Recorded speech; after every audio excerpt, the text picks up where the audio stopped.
All right, just quickly, we're going to review what you did in pre-calc 11 and how an angle in standard position relates to the trig ratios. So here's our point P, which has coordinates x, y. It's on the terminal arm of angle theta in standard position, and theta is our angle in standard position between OA and OP.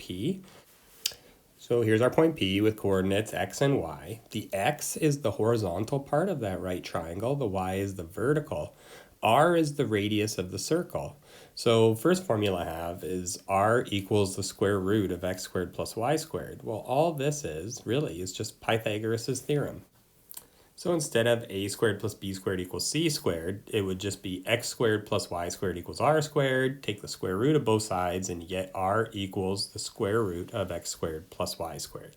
Now to see where the trig ratios are coming from, sine, cosine, tan, label the sides from theta. So y is opposite of theta, x is the adjacent side, and r is the hypotenuse. Now sine y over r, well that's just over h.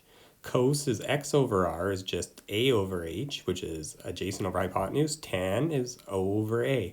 So it's still just SOHCAHTOA, basically using this right triangle. Just remember, it doesn't matter what quadrant you're in. The common mistake people make is that they make the right triangle with the y-axis, and you never do. That side, the adjacent side, always has to be the x-axis. So always make sure you make the right triangle with the x-axis.